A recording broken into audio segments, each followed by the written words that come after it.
We were looking for a hero, but nobody predicted that it would be Chaz Mostert on the streets of the Gold Coast. Yeah, boy. Plus, we are going to cover that complete fallout from the Mexico GP.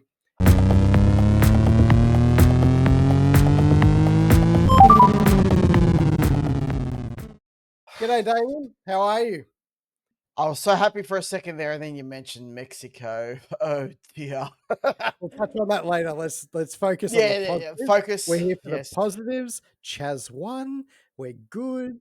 Happy days.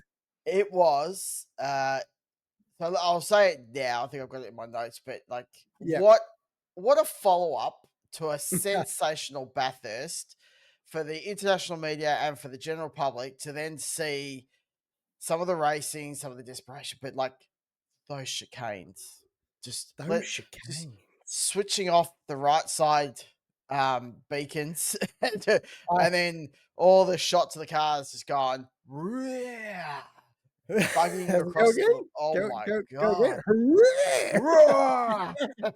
It was almost like Jumpy Trucks, the stadium trucks. It was definitely jumping trucks. But I will say this: can we get the left side turned off as well? Because that ridiculousness of pain in the shootout when he goes through there, and they're like, it doesn't even look like he takes as much curb as the others, and he gets a curb strike. That was embarrassing. Yeah, and I'm pretty sure that there's got to be a bit of an angle because some people who took that left one, which looked like it was more from the TV coverage, but they had more air, were not triggering. And he seemed like quite conservative in some regards. And then curb strike, I was just like, you gotta be kidding me. And when you got so much on the line with finals, which that was crazy. Wow. That just changes the whole day. So, all right, let's before we switch on to the racing, we met with some very sad news last week. Garry Rogers unfortunately left us. An absolute titan of our sport went to the race in the sky, joining the likes of Peter Brock and everyone else before him. Garry wasn't just a driver, he was a team owner, he was an astute businessman with a passion for both horse racing and motorsport. He'll be remembered for his antics up and down the pit lane with high charisma, we'll add, and giving the stars like Garth Tander, Scott McLaughlin, and obviously Stephen Richards their start in supercars. We've lost one of our own, but are incredibly thankful for his contribution and dedication to the world of motorsport. Our thoughts and prayers are with the family members. Rest in peace, Garry Rogers. Yeah, rest in peace. Well said. Well said. He's just an amazing person, character, lovable character up and down the pit lane. So will be missed. Let's move to a slightly, I suppose it's a sad note also, but it's a brighter note, Damo. Yes, one of better. It sort of hit hard. One of our heroes, Marcus Ambrose, actually announced that he had a battle with cancer. Yeah, he had a transplant of the liver 12 months ago, and that's ultimately saved his life. Just a sore shoulder. That's all it was. Straight after, I think it was the 6 hour, one of the Bathurst things. So just felt like he was a bit of an old man, but thought, it's just not going away. And yeah, thankfully, despite catching it quite late, that he's in recovery. So fingers crossed that continues on a great path because, he is one of the legends of the sport and one of especially our family, absolute heroes. So, yes. So good outcome on sad news, but yes. And the other news around Marcus Ambrose, which I'm actually trying to find, is that he's announced that he will be working with AASA. And trying to make some changes within the high-tech area from memory. Yep. I can't find the article right now, which is, congratulations on the promotion, I guess. We'll look forward to seeing what you can do behind the scenes. We know how good you were in the race car, so I'm sure he will be a great leader with them. Yes, indeed. He's showing great leadership in his recent years, and it's exciting what he can bring to that because, a little bit of a shake-up or a change would be worthwhile, I think. I think so.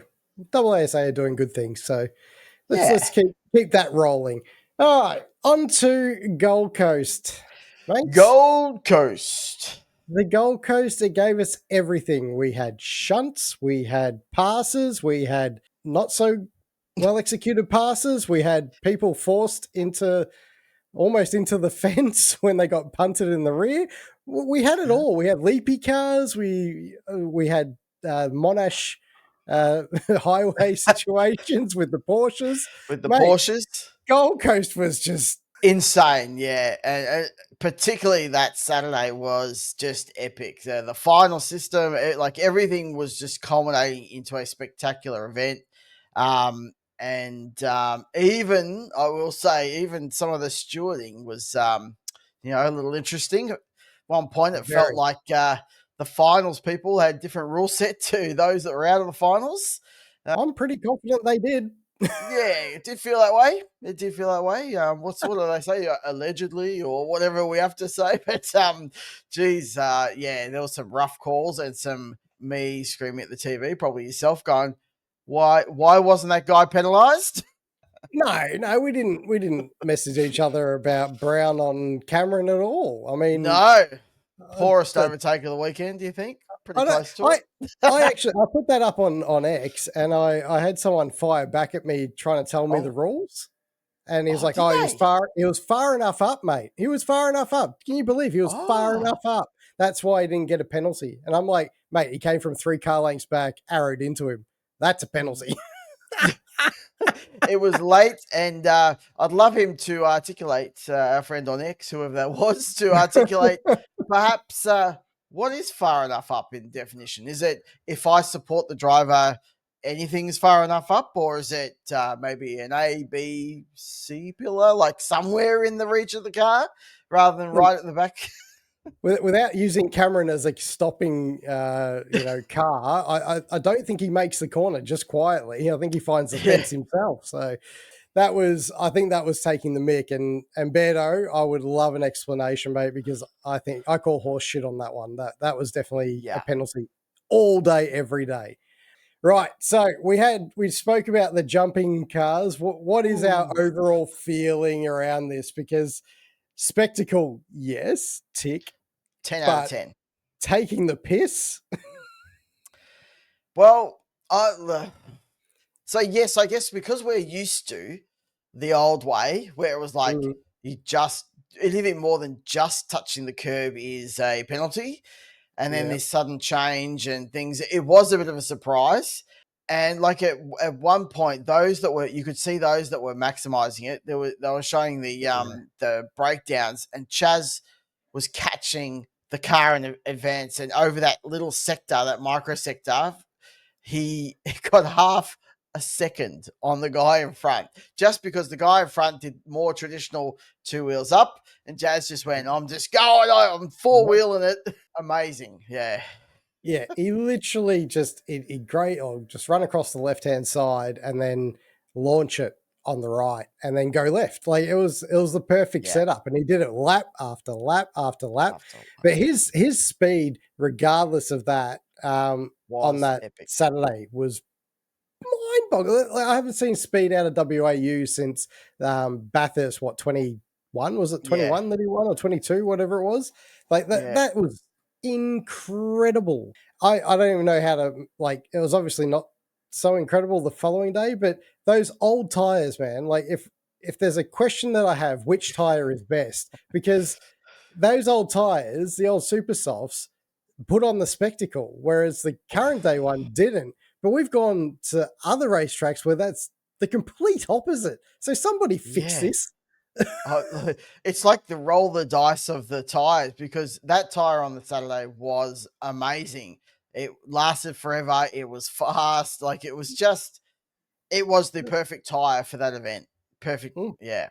A bit of a shame they had to switch out for the Sunday, but look, which tire is best? I think it's got to come down to circuit, doesn't it? I mean, I think if you ask the public, we're all in favor, say, like everyone's putting their hand up saying, yep, that's the best tire. But, obviously they made some changes for the 25 tire from durability, or, the talk about like the heat building up. They tried to improve that, but just didn't see much of that on the weekend at all, did we? Yeah, that Saturday was just bonkers. And I think it's a few things, right? I think it's not just the tire. I think it sort of culminated in the resurfacing of certain parts of the track in turn 4 and turn 11. You know, like there are other factors involved, like the strategy of Kai Allen, which was incredible. How the excuse my French? How the did Kai manage to get 60 laps not only out of the super soft but out of the fuel tank? Well, lucky I don't speak French, so you're fine. But I will say that was an impeccable drive of someone that just wanted to be remain in the finals. Like, did exactly what he had to do. Still had enough pace to kind of maintain or advance where he needed to. It was an epic drive from him. It was amazing. It was in the press conference. I don't know if you watched it, but the press conference, he was like, "Oh, you know, the team did a great job. They gave me a great strategy." And Chaz is like, "Oi, dickhead, you drove it. You drove it.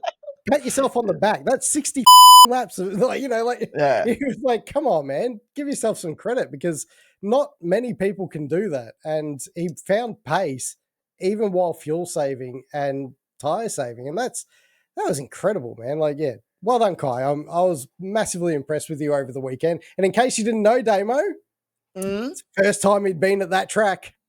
Hang on. Sorry, Scaife. What was that? First time? First time. It was the first time Kai Allen has been at this track. First time. So I'm just going through all of the first times that we heard, on that telecast because my goodness, my goodness, I thought it was all done and dusted at Darwin, but no. No, it's back with a vengeance. It's his first time, Damo. First time. Imagine if it was his first time having sex, what Scaife would be banging on about. Oh, my God. It was his first time. Can you believe that? It was his first. Well, let me do a small drive-by before we move off. There was also another favourite word from Scaife on the weekend, and that was interloper. And for anybody who doesn't know, an interloper is someone who sticks their big-ass nose into other people. Actually, no, let's just keep going. Sorry about that. Next. How about... Shit, I'm going to have to cut that one. How about some of those overtakes, mate? Like, we saw like some really epic of people that were fighting for their life. Pain on waters obviously being a big one, mate. How'd you feel when that one actually came off? Yeah, well, definitely the first thing to mind was, holy shit, this is McLaughlin and Frosty all over again. Although I will add the disclaimer and the asterisk that I think Scotty's was slightly more miraculous because he was all locked up. Payne was close to that, but not quite there. Still a little bit in control. Scotty was way more in control. Scotty was like crab walking. He was locked up so bad. But it was very close, wasn't it? It was an awesome pass. Yeah, no, it was a wicked pass. And it showed all weekend that everyone who was involved in the the finals were just trying that little bit extra. Like we had Brody finding the fence in practice. We had him finding the fence in qualifying, which we'll probably touch on a little bit later. But like there was just so much happening all the time. I know, like, I was having fights with people on X who were like, "Oh, the finals is shit." I'm like, "What do you mean it's shit? Like, have you even watched, like, even any of the practice sessions yet? Like, they are full." "Oh, no, that's what they're just telling you that and you're believing them." That was high quality, high desperation shit that wouldn't come if it was a regular championship event. They'd be much kinder to the cars and not as crazy. So we got treated.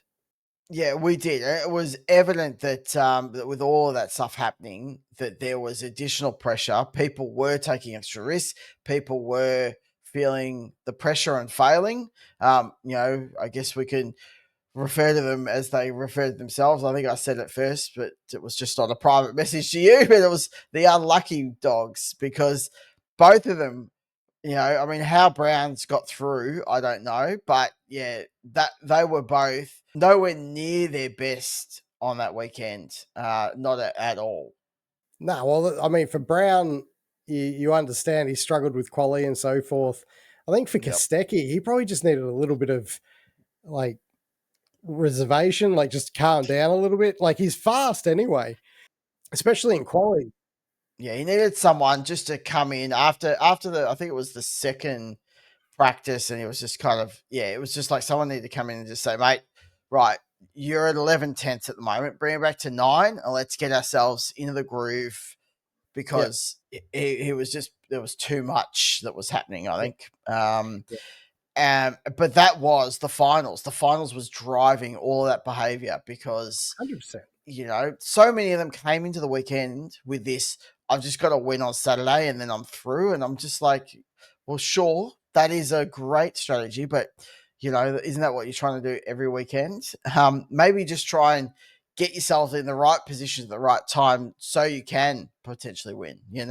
Be there in the race with a clean car, perhaps, Brody. Yeah, 100%. Like, I mean, and Brody's shunt was massive, and kudos to the team for getting that back. We'll touch on the Huge. safety Yep. aspect of the series and everything else a bit later because I actually want that as a talking point. But Mm. um, the fact that he walked away from that shunt and the fact that the photographer's behind now, I don't know. I'll try and insert the photo that I got sent before it actually went Yeah. public of just how narrow that section was where the photographers were standing. And as a motorsport photographer myself, I was like, I would have been moving much earlier than staying there and taking the shot. I know, well done to the guys that stood there and took the shot and took the hit.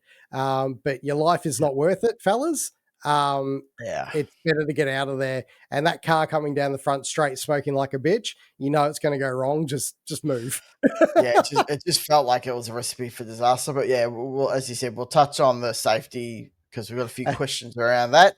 We Let's do. let's kind of jump in the last bit, which really hit on the Saturday before talking a few points on the Sunday. Sunday. Yeah. Uh Woody, mate. Woody Yes. suffered another failure.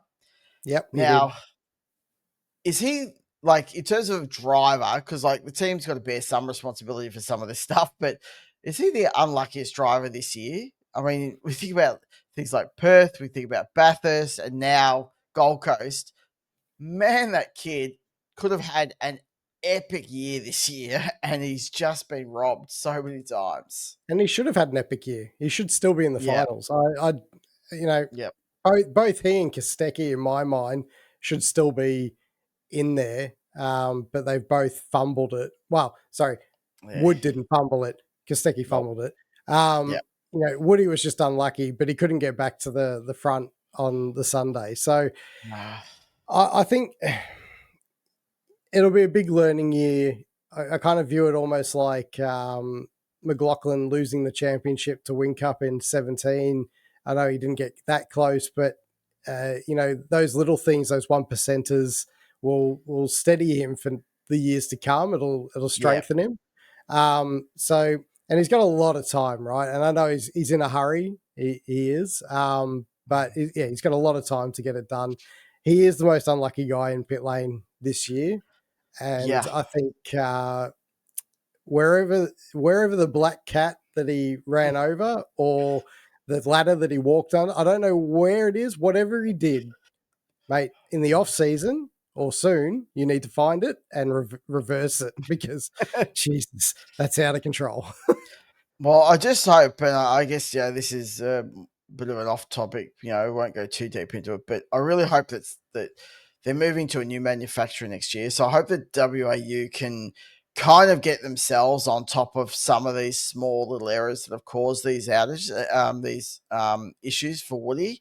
We really need them to have a good car because it could be a great year for either Chaz or Woody. And Woody is owed it, I think. So yeah, Yeah, I agree. He should have been higher than Chaz in the championship. I mean, and some of it was his own doing. Don't get me wrong.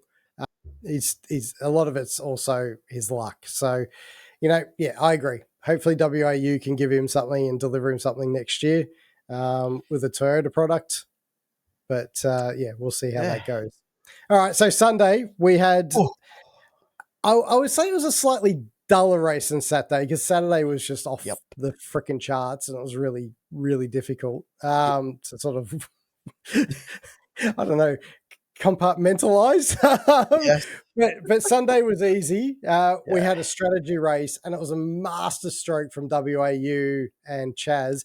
He had the pace, not as much as Feeney had, but he saved fuel. Yep. He basically, I think, learned a little bit from Kai, I think. And yeah, it was funny because they were still fast, but Brock had obviously really done his homework and, yeah, really got that car like a rocket. Really felt like he had the pace, but Chaz was still close enough. And, yeah, just that fuel saving, nothing was greater than hearing the experts in the commentary team trying to tell us something. And then it's like, bang, Mostert's out. And they're like, oh, how has he done that? Oh, my God. Oh, my God. The confusion like, on Scaife was... they never get it right. They have no idea about the fuel stuff. And I appreciate that they're trying, they give it a best guess, but man, when you get it wrong so often, they did it wrong. Bathurst, once or twice, they've had it wrong throughout the year. Just maybe give up on that part, you know? I don't think they need to give it up. Here's what I actually think. They don't need to be reporting on it. It's not their job, right? True. They're supposed to be commentating on the race, right? People from the pit lane, because they have pit lane reporters, should be feeding the correct information to them. So they cross to them and say, Chaz Mostert's just had his last stop, blah, blah, blah, blah, blah. He only took this amount of fuel and that's why his stop was faster. Like, it's really, really simple. It's something that, again, NASCAR do very effectively. And I just think they got to get their shit in order and Scaife needs to fuck the ride off. Oh, sorry. But you're right. It was a bit of a master stroke, and especially because there was less passing. It definitely seemed harder to get past people on that day. So that pit strategy really did save him. Yeah. Yeah. And I mean, I guess the chicane, everyone clued into the fact that you could jump it pretty heavily. So the runs were a little bit harder as well. Yeah. Yeah.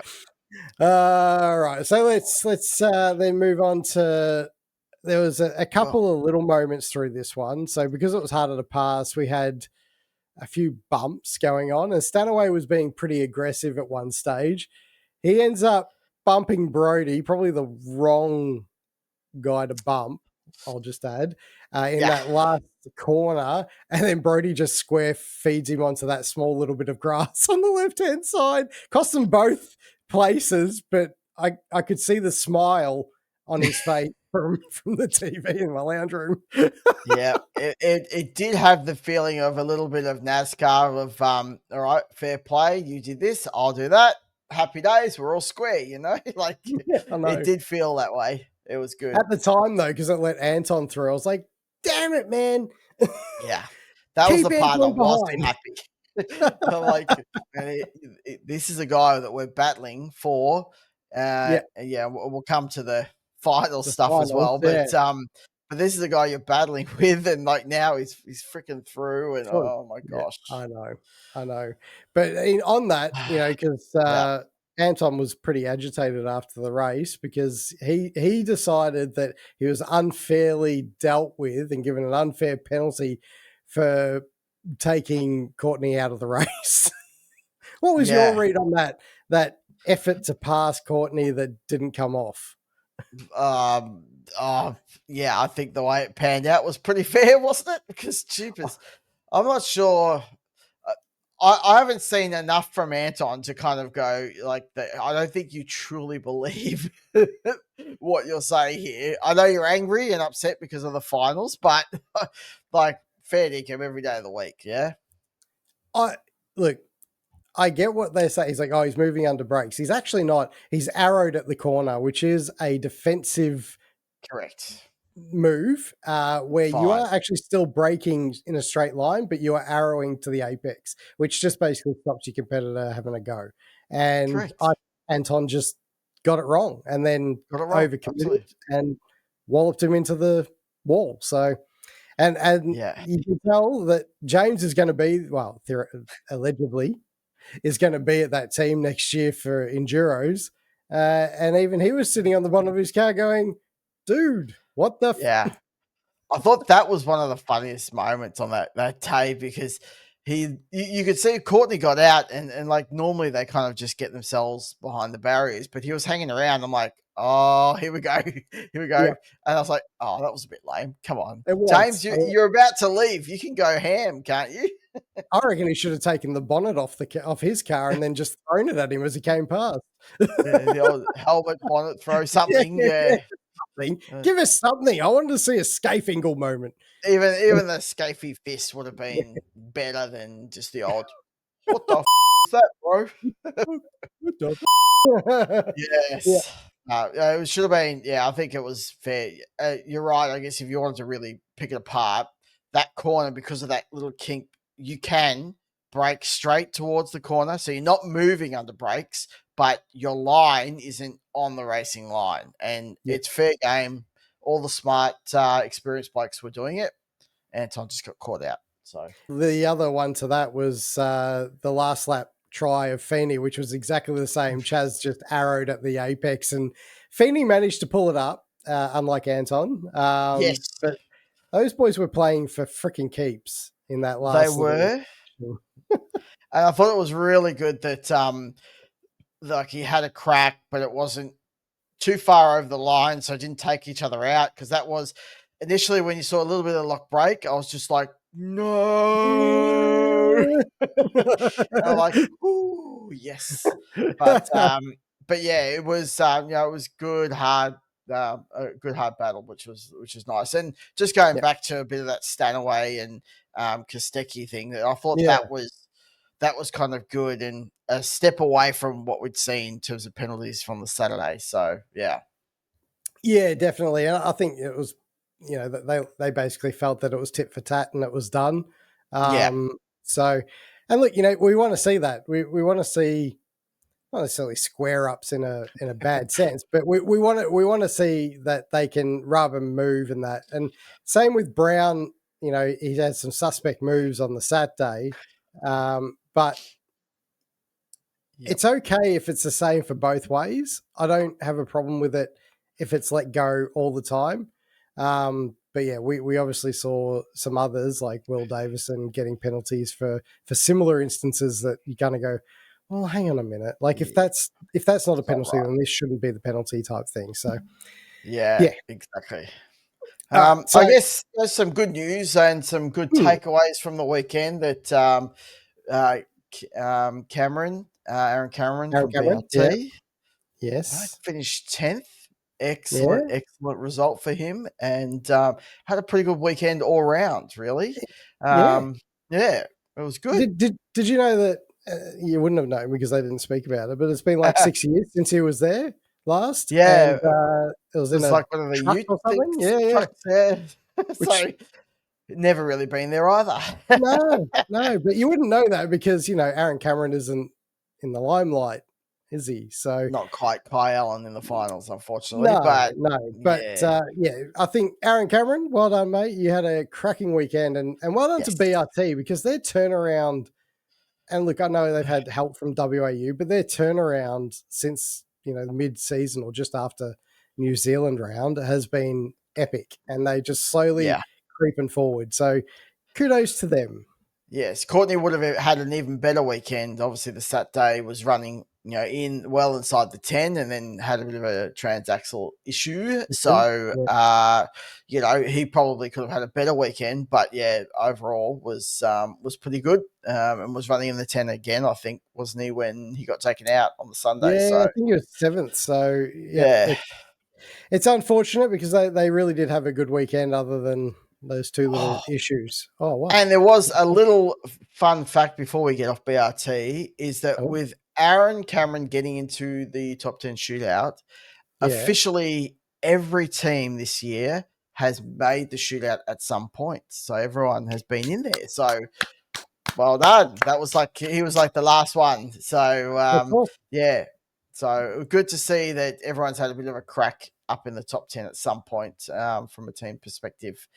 Yeah, and I think actually before we move on from that, just quickly, I think we should applaud supercars because we have had cracks at them, but kudos, they're working on it. And even though there's little things to change and we will still gripe about little things, overall, if you are complaining about the category right now, I think you probably need to relax a little because they've done a pretty good job in the last 12 months rectifying a lot of the issues, and it's been a big change. So well done, Supercars. I'll give you kudos now. Well done. Could have had that message could have been brought to you around Bathurst time, but but it's right. Yeah, we always have. We've been harsh and constructive where we need to be, but also they've done some things like we talked about. The final system, things like that. They've tried, and they're doing what seems to be a good thing. But let's close out on the Sunday, and while we're congratulating people. Yes. How good. Finally, Heimgartner got his podium. Well done, Andre. Well done. So, absolute legend. He hung on to it. He hung on to it. He did hang on. He almost lost it, but he hung on to it. Really good drive by them and BJR. And it's nice to see Andre up there because he is generally one of the good guys of the sport. And for Brad Jones, departing Chev and everything else, that's probably a nice little final tick off because they probably won't get back there for the rest of the year. And because Brad Jones was a bit crook, was at home, wasn't at the racetrack, it was nice for him to kind of have some good news, it sounds like. So they'll be telling him to stay home all the time. Maybe that's the key. Cool. All right, so let's move on to the next bit, which is, do you think the final system works? So every single critic probably should have eat their words this time around because without the finals, as we sort of said earlier, we wouldn't have seen the level of desperation and its impact across the board on drivers and teams. So from strategy calls off the track to sending it on, I think we can all conclude that was an unbelievable weekend and the perfect follow-up from a mega Bathurst. So well done, Supercars. Excellent work. Let's hope Sandown provides the same. Yes, we might come to the end of the little fancy. We don't have any jumpy chicanes or anything, unless people get excited in the chicane at the back straight, because that could end up terribly.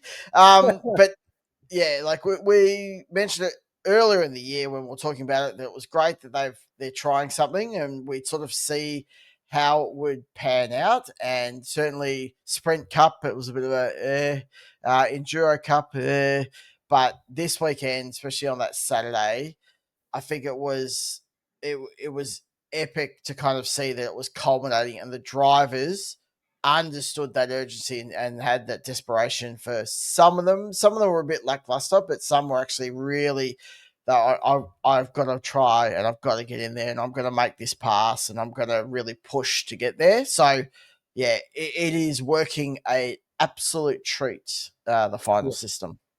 Yeah, and to quote my old sales manager from many, many moons ago, who told me that I needed more in me, and I'll bleep that out. Rob.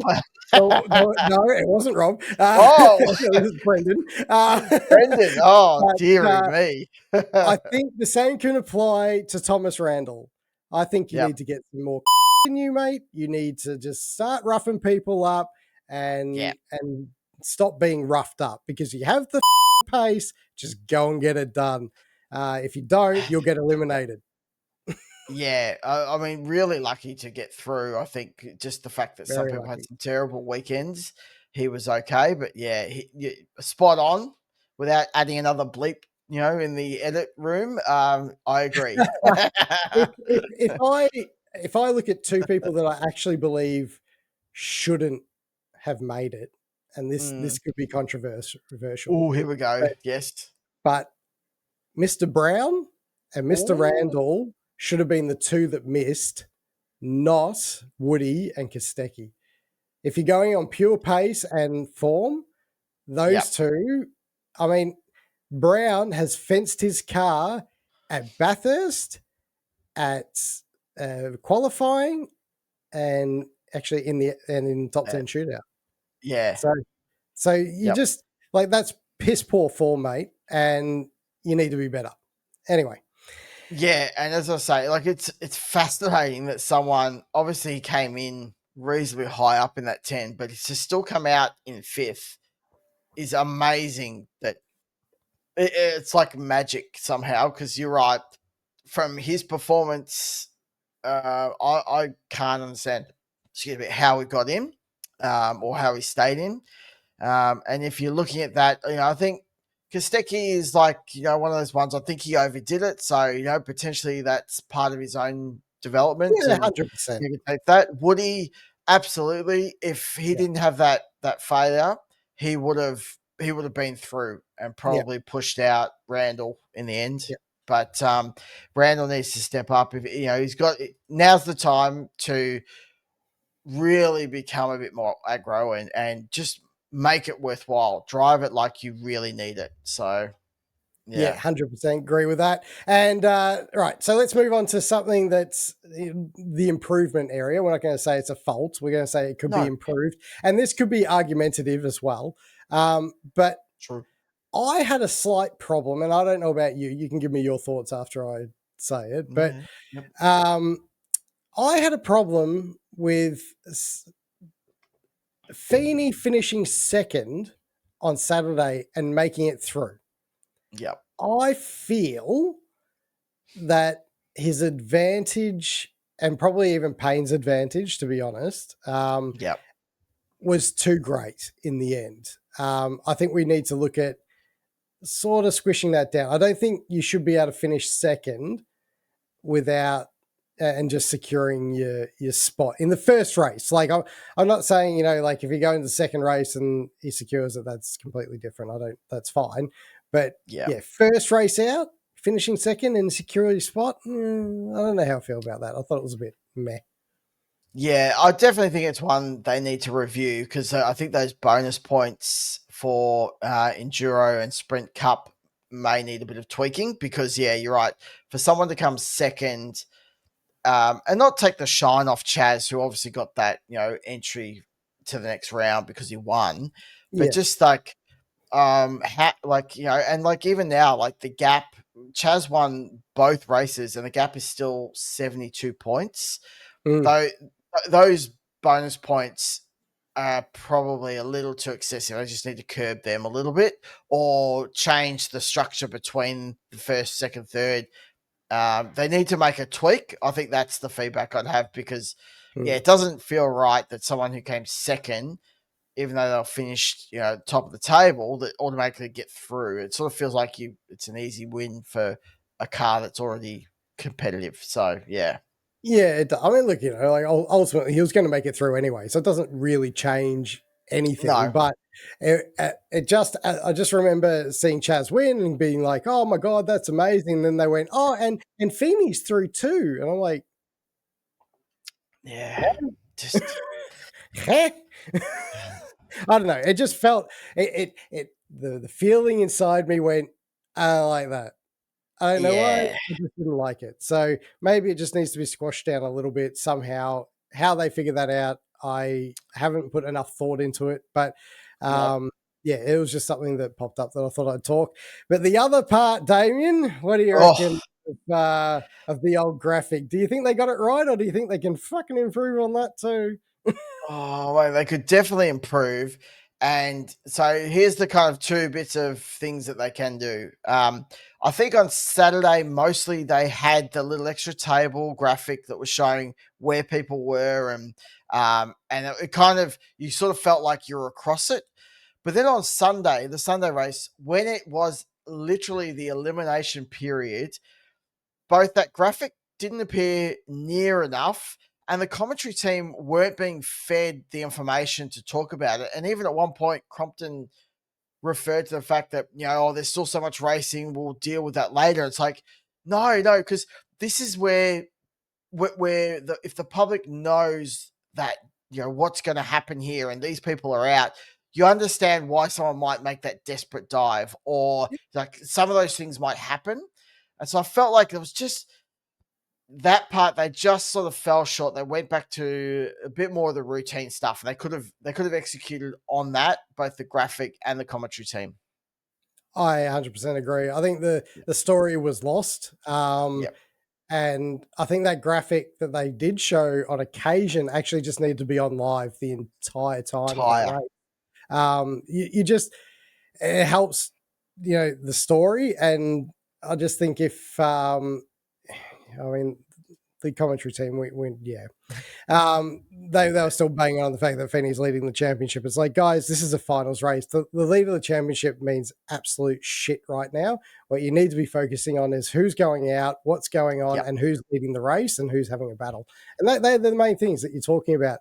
The rest of it is noise. And I don't need to hear schnoz banging on about fucking Kayam for the first time ever again. So yeah, I think a little. Sorry, I digress. It pops into my brain and it agitates me, and I get triggered. I know. I'm the same. Okay. Yes. I'm so sorry to everybody who's watching this. but yeah, so I think there's little things that they can fix. Maybe they can fix it by Sandown. That'd be really cool because then we could actually see it, especially since it's a top 7 at Sandown.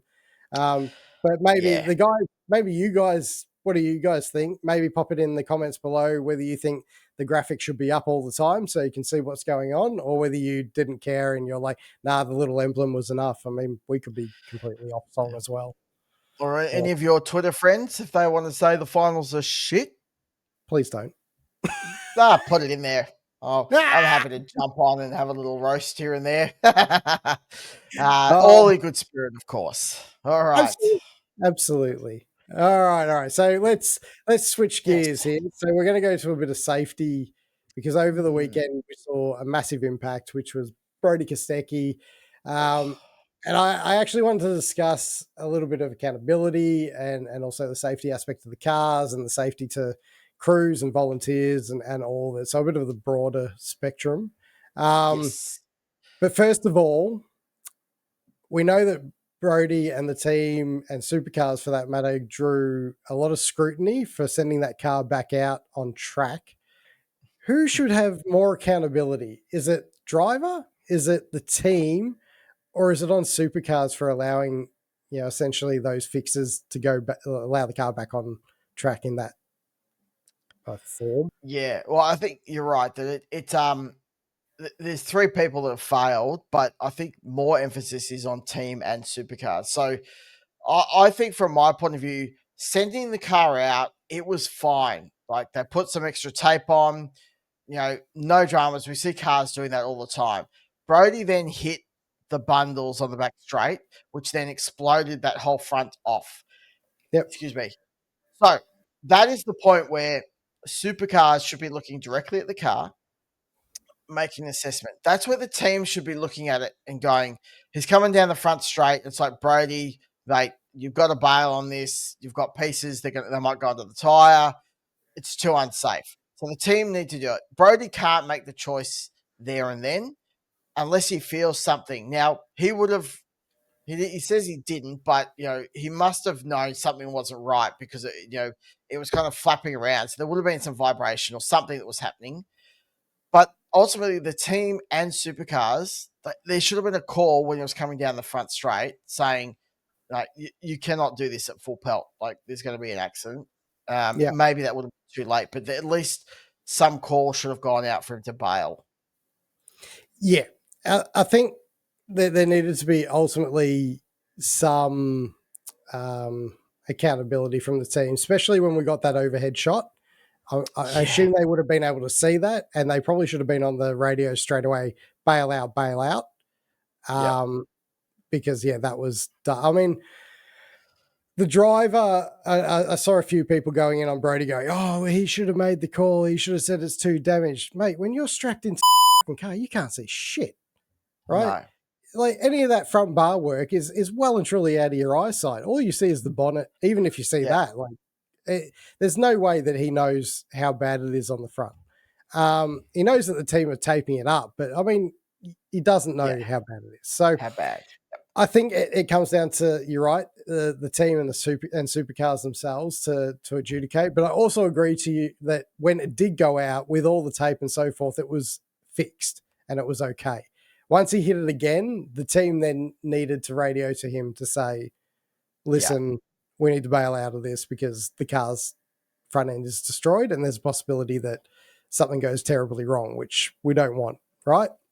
I think the emphasis is on the team primarily and then supercars secondary in this instant. Okay. Well, we covered that. Yes. So that's good. I'm glad we're on the same page because I had some arguments on the other side. So okay. I'll take it. So let's talk about the Gen 3 design. So when Gen 3 was implemented, there was all the talk about, right, we're going to have a front clip, we've got a back clip, and then we've got the main chassis, and we've got all these things that will make it cheaper and better, etc. So do you think this new modular system, because we've had some challenges, let's say challenges, I'll be kind of positive, of some impacts that seem to have caused greater damage than they should have based on the modular system. But when we talk about that front impact like Brody, it kind of felt like it was pretty effective, and maybe that's the kind of accident works best for it or something, but it felt like it was the right thing, like they'd done something in the right way for once. Yeah, no, I agree. Definitely the impact structure at the front, which is called the clip, and then there's like the housing for like the bumper and what that connects to in front of that. They take the majority of the impact, and I think that's really good because obviously Kostecki got out of the car, he walked away. There was no repercussions for that incident for him, and it was a hard freaking hit. So I think you're right. I think the car primarily is put together for that style of impact. Having said that, I'd also say that this opens it up for a potential slight weakness, not a big one, but a slight weakness, whereby the clip comes back too far and there's damage to that central chassis. The tubing on the firewall or along the firewall in Brody's case was actually bent and had to be chopped out and refitted by Pace at their shop. Now, I think that needs a rethink for maybe Gen 4 or something like that, because I feel like while all the crash structure does its thing, there probably needs to be something a little bit more solid just before it gets to that point of the car so that it can easily just be removed and replaced without having to worry about that central part being damaged. Fair enough. I think like the one part that I was a bit confused about was how the accelerometers or something that they have to measure these accidents doesn't seem to align, because that was by far probably one of the biggest crashes we've had.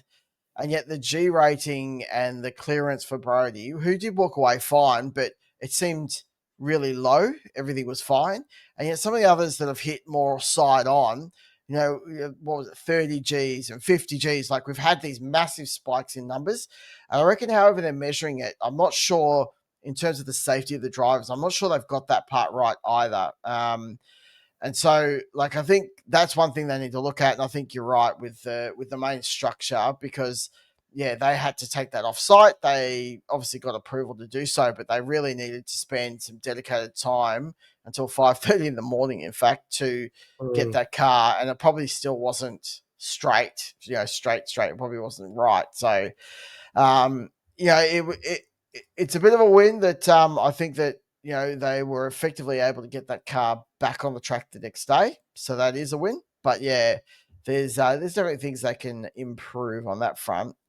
And I guess I'm keen to hear from your point of view, because you've done motorsport photography, right, for a while now. Yeah.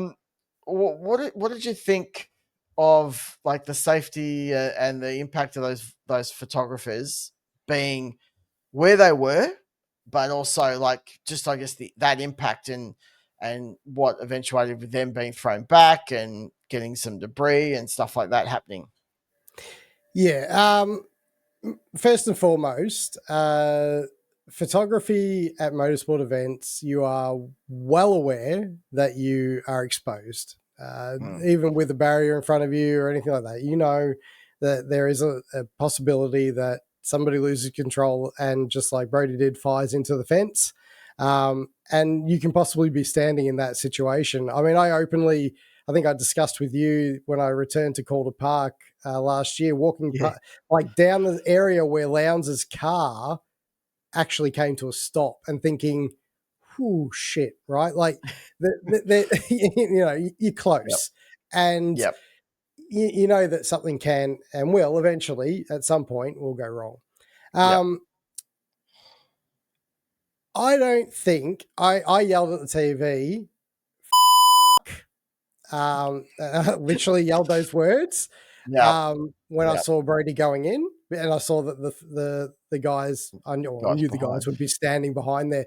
What I didn't actually realize behind that section is just how little a room there actually is between where the barrier is fixed and where how much space they have around them, which is not much because there's like a path and a rock face essentially. Rock garden thing. Rock garden thing. So that complicates things even further. And I think that probably needs a revisit before people are standing there. But I don't think I would have just stood. I mean, I probably would have shot for a little bit, but I think I would have bailed out earlier than some of the guys. And I think you got an onus, you know, there's an accountability yourself to look after yourself. And, you know, some of these guys are a bit older. Some of these guys are a bit younger. The older guys are going to make it, it's going to be harder for them to move. No offense to them, but the younger guys are probably not mature enough to move out of the way. To bail.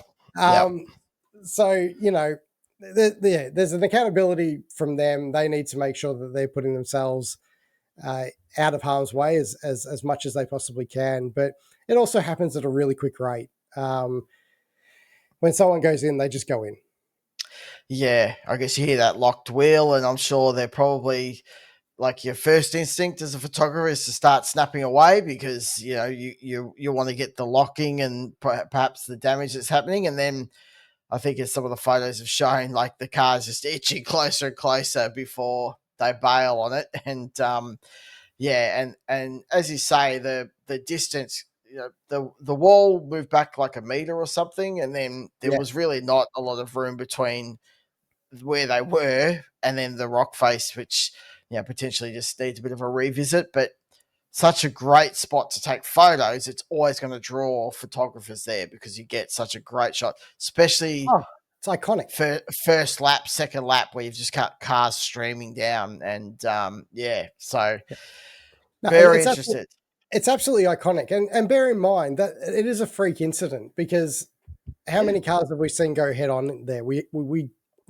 I can't even think, like, but not into that direct spot. So it's usually sideways, you know, so it's a different style of hit and it doesn't move the barrier quite as much. We know, like, NASCAR implements a wall that has like a sort of foam behind it with a concrete and so forth. I'm wondering whether we need to, instead of having these tire bundles at turn one the way we do, I'm wondering if we need to implement something like that rolls around it and it has that foam, so you can sort of hit it, but it will more or less reflect you off to the right, rather than these tire bundles that constantly just seem to cause problems and really, I don't know. Like, I know that they're there for like limits, but I don't think they create enough issue until like later on, I guess. I don't know. I just feel like there's something, if something is more solid but still takes a bit of an impact without really, really damaging the cars, I think that's probably a better solution. Yeah. The only thing you have concern of, you don't want anything that will bounce you back into oncoming cars as well. So the cars trying to get past you and you get bounced out. But definitely, I think you'll find there might be like a reprofiling, or there'll be something that happens at that corner to try and figure it out. Yeah. Even though, as you say, it was a bit of a freak, and there's barely been that style of incident in the history. So Yes. okay, well, we've had some bombshell news that just dropped as we went to record, mate, and Yeah.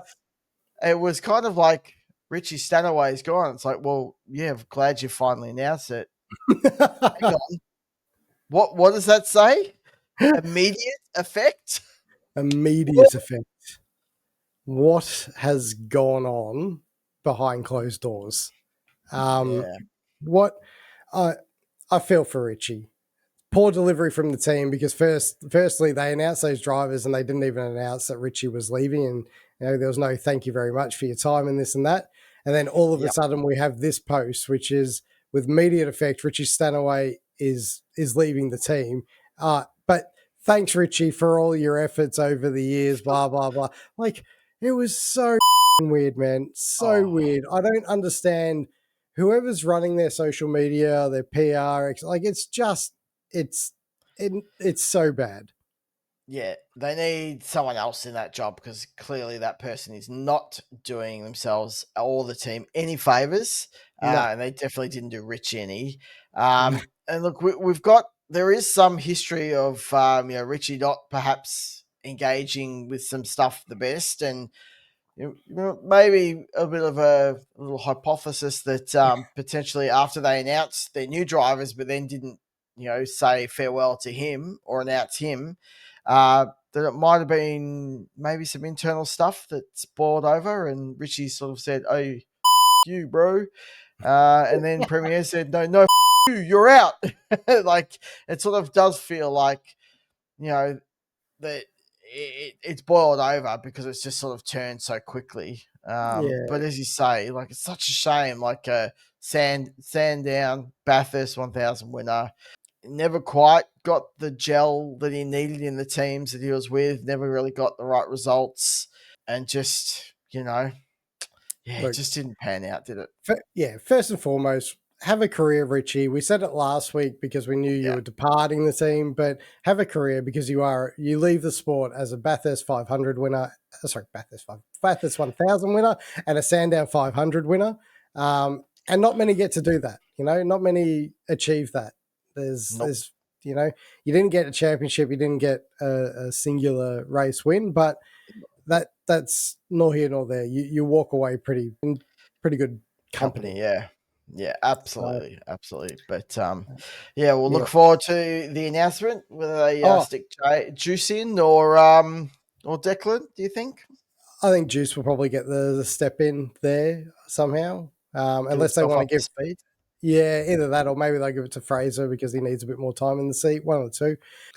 I will just say this: Richie will be so happy to be done with the Gold Coast because GRM sacked him just after the Gold Coast last time. So I think he'll never want to return to that joint. He's just like that. I hate this place.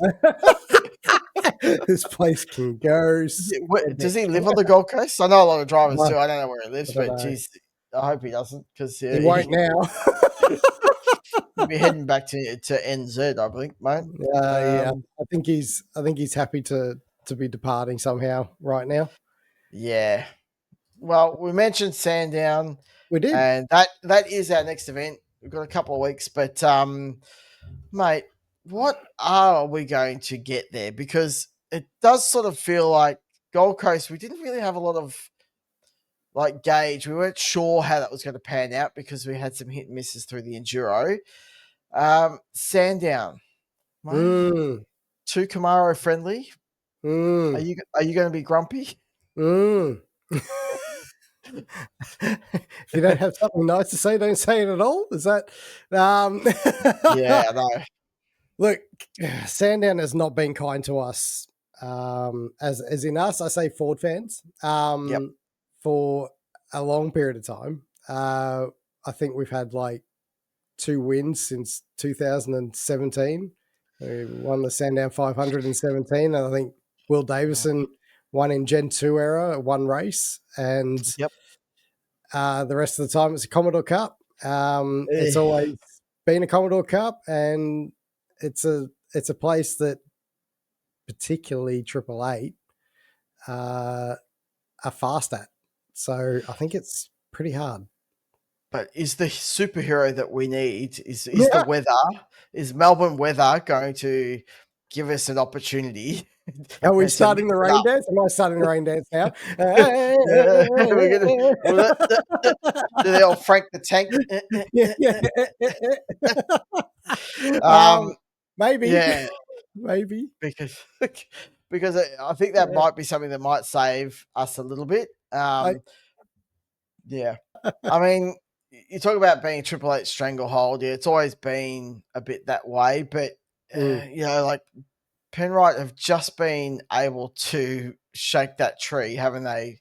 The strategy wise and just getting enough car speed. We know typically WAU, it's not that friendly. Tell me you're not going to lose it, Chaz. Please. Woody, please. Look, I'm hoping, there was an interesting statement from WAU. I can't remember the guy's name, but he was talking about, the fact that they had speed at the Gold Coast and where it had suddenly come from. And he was saying that they were taking different corners from different tracks throughout the year and trying to set up to the best of their ability what works and doesn't work in those instances, even if it meant that they weren't necessarily competitive that weekend for an outright win, all for the run in the finals. So we have to hope that in this instance, they're going to be strong. The other thing I'll just say is we have more external factors for the Sandown 500 because the likes of Kostecki and Wood, who do have tremendous amounts of pace, can well and truly play in at the front of the field. And there's schnoz involved, eh? Yeah, and that could change the way this all looks. Yeah. Especially like when you think about like Brown and stuff, he could easily be pushed back and be out. I mean, he's already technically below the cutoff line as it is when they go in there. So, so we'll see. But yeah, the form guide says that it's 888, and generally the Penrite cars are somewhere around the 4th and 5th mark, and then Tickford and then WAU. But we hope and pray that all Fords are at the front. We just hope that they're at the front somewhere. Yeah, yeah. Because eliminate it's going to be interesting.